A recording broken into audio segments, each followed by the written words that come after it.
Next on Worcester News tonight, we hear from 2 Uxbridge police officers who saved an infant's life.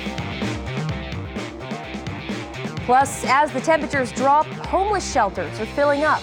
A look at how the Worcester community is helping those in need.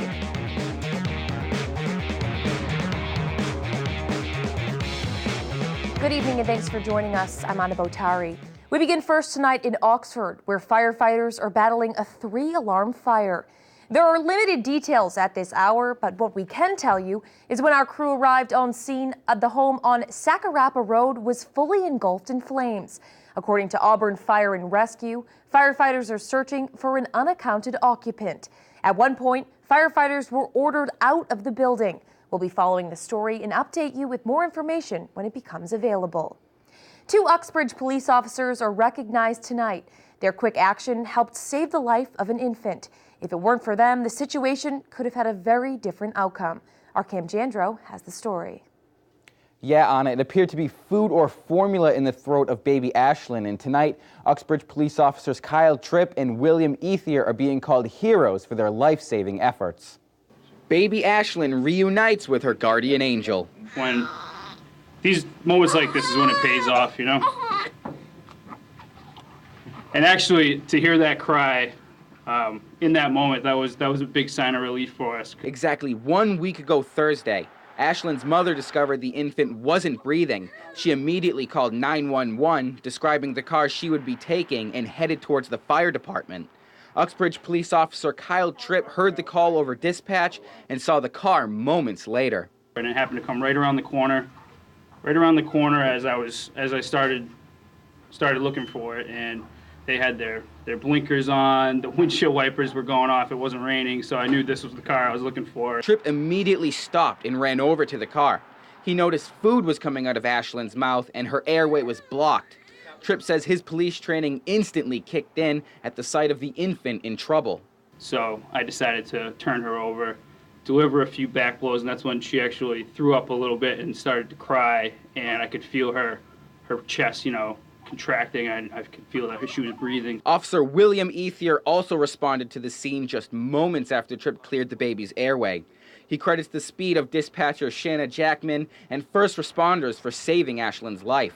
When you have a call like that, the emotions that are going on, for her to get that information was amazing. EMS getting there right after to help us was great.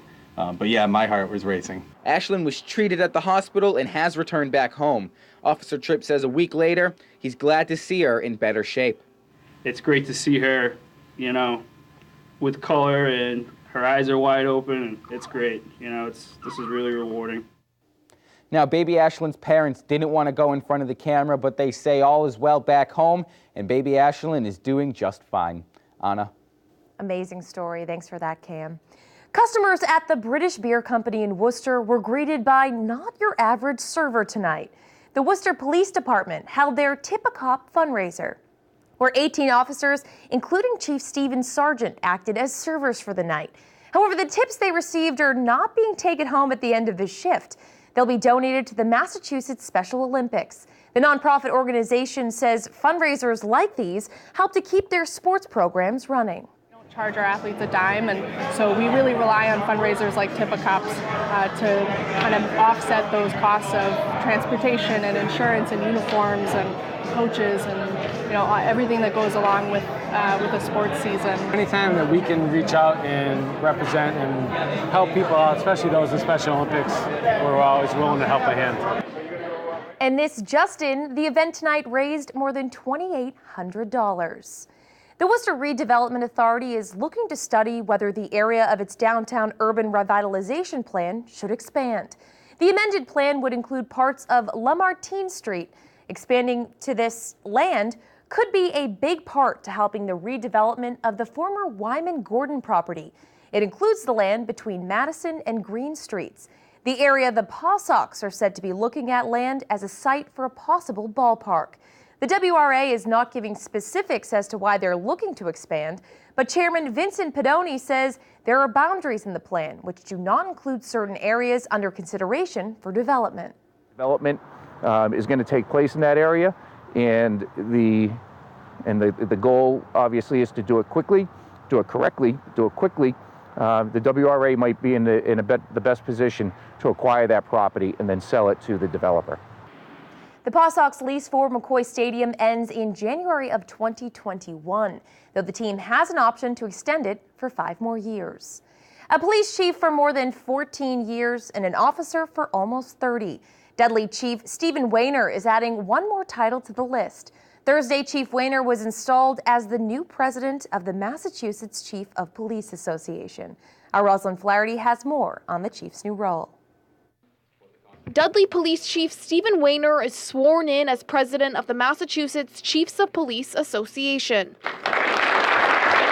The wonderful thing about Chief WOJNAR is that he brings not only a law enforcement background, but a family and community background. Chief WOJNAR became the Dudley Police Chief in 2003 and was involved in the first ever Amber Alert in the state. In his 1-year term of being president, he wants to get Massachusetts police officers more training. What we're hoping to do is raise a source of dedicated funding similar to what the fire service has. We really struggle with a lot of things, and we're kind of limited to basically providing the basics. So what we want to do is, as we go forward, is we're being asked to deal with more people with drug abuse, mentally ill. Executive Director Mark Leahy says it's a good message. Officers do a good job with what they're given, but need more resources. Police training has to improve. Here in Massachusetts, we're home to Harvard and MIT and so many great institutions of higher education, and yet we have dismally poor facilities available to us. Leahy was president of the association in 2011 and says his biggest piece of advice for Chief WOJNAR is flexibility. It's challenging, it's exciting. You never know where the year is going to bring you, where world events are going to bring you. Chief WOJNAR says his #1 commitment is to the town of Dudley, but he will now have an impact on the state. And maybe better our profession and bolster our positions with the communities. Rosalind Flaherty, Worcester News Tonight. With temperatures dropping low tonight, the Worcester community is working to help make sure no one is left outside. The city's chronic homelessness issue forces many people to endure the cold weather with no place to stay.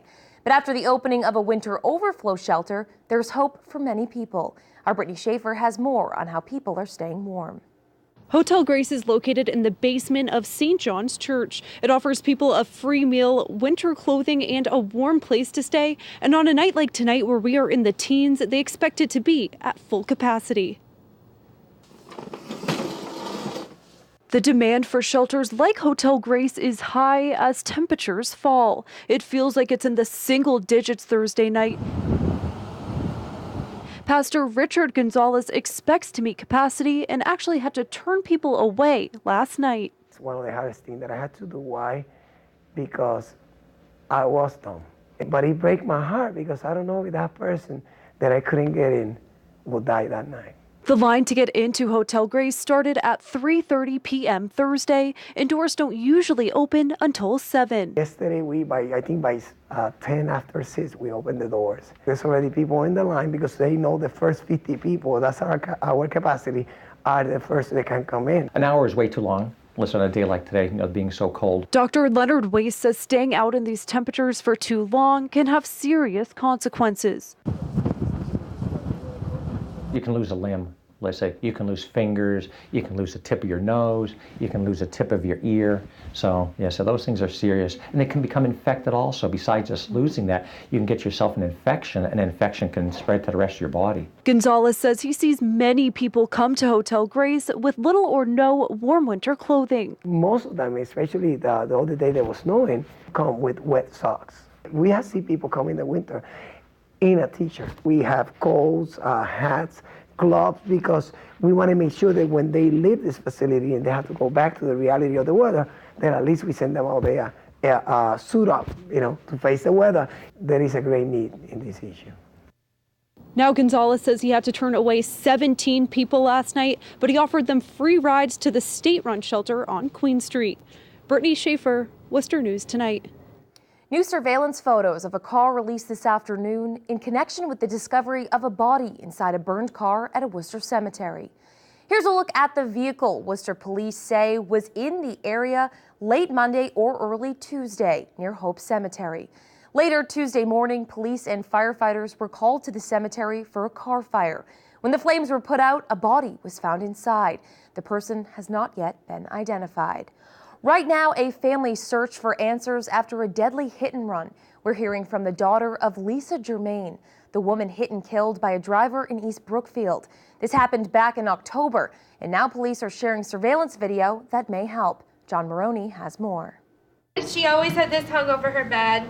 She loved the beach. Erica Jean Paradis is packing up the things in her mother's Worcester apartment. Lisa Germain was killed by a hit-and-run driver this fall. It's hard to keep the faith after so long, but I'm doing it because I hear her voice saying, keep the faith. Police have a new lead, surveillance video of a gray sedan captured near the crime scene. They want to talk to the driver about the Sunday, October 29th accident that killed Germain while she was crossing Route 9 in East Brookfield. The 54-year-old woman was hit by a vehicle traveling west near Dunny's Tavern. I think it will be solved, I just don't know when. The mother and daughter worked together at Metro West Hospital in Framingham. Paradis says she became a nurse because of her mother. She was my mom, but she was my best friend, and lots of people say the same thing about her. She was just my best friend. Germain's daughter is devastated by her mother's death and is pleading with anyone with information to come forward, especially the driver. I just wish that they would do the right thing. You know, it was probably an accident, but staying quiet this long is a choice, and this is on purpose now, and it's not fair. John Maroney for Worcester News Tonight. If you have any information that can help in the investigation, you're asked to contact East Brookfield Police. Tonight, the family, the Worcester County District Attorney's Office, is investigating the suicide of a 15-year-old boy. Connor Tronerud of Sutton was a sophomore at Marianapolis Prep School in Thompson, Connecticut. His parents wrote in his obituary he killed himself after struggling with bullying from peers.